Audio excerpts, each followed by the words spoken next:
This is Rob Liefeld. Kai Review is going down. Hey guys, just finished watching Krypton, Season 2, Episode 4, Danger Close. What an interesting episode. So this one was kind of really fun. We still don't have too much. We don't have too much of like Doomsday. We had a tease of him back in like early on in Episode 2, which was still kind of would be nice to see him here.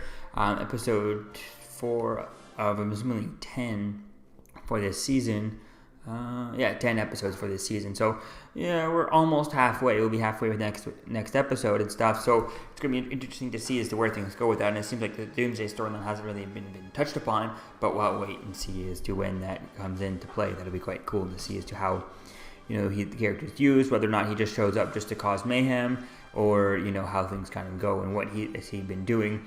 I think it would be interesting to see Doomsday, because they teased Doomsday and it was really interesting, and it's kind of disappointing now that we're going to get him in probably less than half of only a handful of episodes, So we'll have to wait and see as to where things go with him. I'd like to see kind of something that's been going on. Maybe I'd like to see something like what he's been doing Doomsday. I understand Doomsday just kind of he's obviously just like a mindless machine and stuff, but and he doesn't really, he's not really going to be planning a nefarious plot or anything like that. But, I think it'd be cool to see as to really what is he doing. Is there any other cities on Krypton that we haven't touched upon that we could see him going there, and we could see the devastation that he's done. Maybe he's just been killing and doing all kinds of other stuff. Because if Doomsday just a killing machine, killing everything that he can get near, anything he can get close to, I'd like to see, maybe a ton of wildlife or something, just what he's been doing and what's been keeping Doomsday away from Kandor, away from there. Why did he get on that path to going away? Is there all kinds of wildlife that he's been destroying? Is there other cities he's been destroying?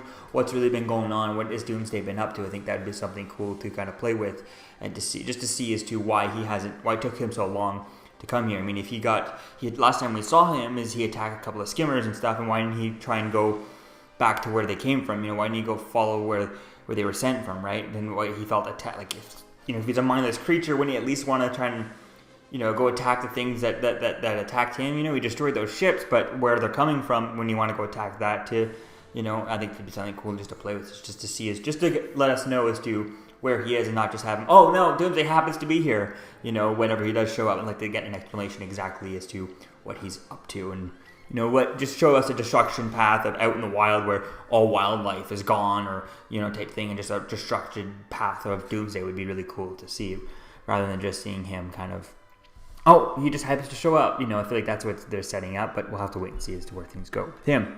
So we start off the episode with a flashback to Seg meeting Lyta for the first time, so that was really interesting. At first I wasn't sure, is this kind of real? What's going on? And it was kind of weird with him having different hair and all that stuff. That was kind of cool, seeing that and stuff, so that was kind of fun. And then we see that Brainiac's kind of still there, and it was like a nightmare and stuff, so that was really cool. We see that Kem has survived the attack. We saw that Kem was part of the Sagittari and stuff, the command fleet, I guess, that Zod is in charge of. So that was kind of cool. We find out he survived the attack that they were setting up to do in last episode. We see that Seg ends up finding Lyta. They hook up. Seg even meets his son Corvex and stuff. So that was really interesting playing with that. And that's when we find out that Lyta, told General Zod about that Seg is back, right? And then he finds out that General Zod had brainwashed Lyta and stuff. That was really cool. Tries to brainwash him, but he's part Brainiac is still there and stuff. So that's really kind of interesting playing with that, because that was really kind of, I really didn't want them to just end Brainiac like the way they did. It just seemed a bit anticlimactic. So it didn't seem. It seemed a bit kind of predictable that Brainiac would still be a part of him here. I mean, they did tease it at the beginning of this episode by having their nightmare beforehand. So that was really kind of cool. It's definitely going to be fun to see as to where things go. And it's going to be interesting to see as to what happens with Lobo. He does supposed to have a TV show, a spin-off, so that could be something cool to watch there, setting that up to see as to where the setup points happen with that, or is there even going to be a setup point? Are they going to set up the storyline for that, or is it just going to be, hey, here's a spin-off Lobo series that doesn't really get set up in here, but the character already appeared in here, I think that could be something cool to play with that, and I think it'd be cool. I'd like to see characters like Adam Strange go back and forth at some point, maybe not in the first season, but maybe you have other characters there. Maybe Adam Strange makes an appearance in that show, and then you have other characters can go back and forth. Like I'd love to see Lobo, since he's he's a bounty hunter and he goes from planet to planet to planet, bouncing all over the universe.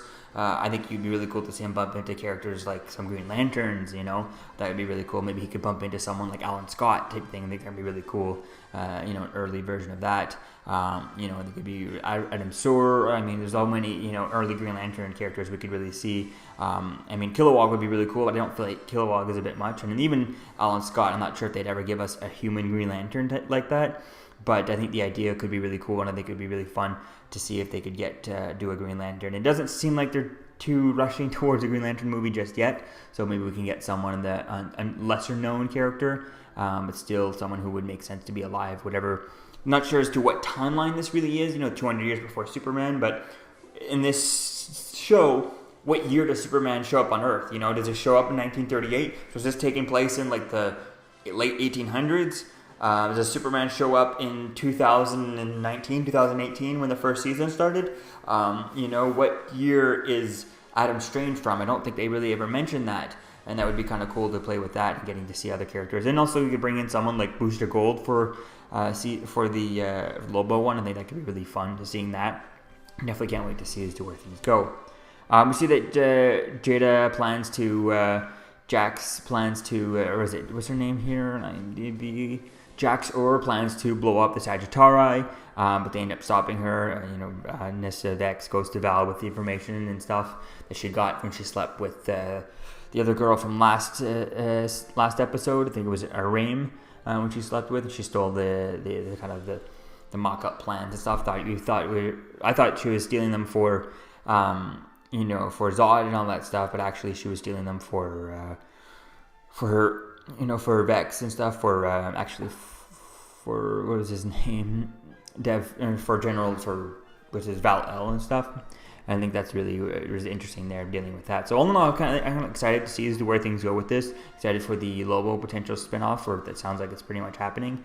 And I think it's going to be all cool to see as to where things go. So let me know what you think, guys, about this episode in the comments below. What other time travelers or characters would you like to see appear in this and in or the Lobo show? Let me know what you think in the comments below. And I'll see you guys in the next video. Peace out. We're here for Kyle Reviewed on YouTube, the very best Kyle Reviewed channel on all the YouTube Kyle Reviewed channels. You got that? You got that right? Thank you for watching Kyle Reviewed. Deadpool and I thought it was fantastic. You need to like, you need to subscribe. You know how it's done. Like, subscribe. Right, DP? All right, Kyle Reviewed. Cool channel.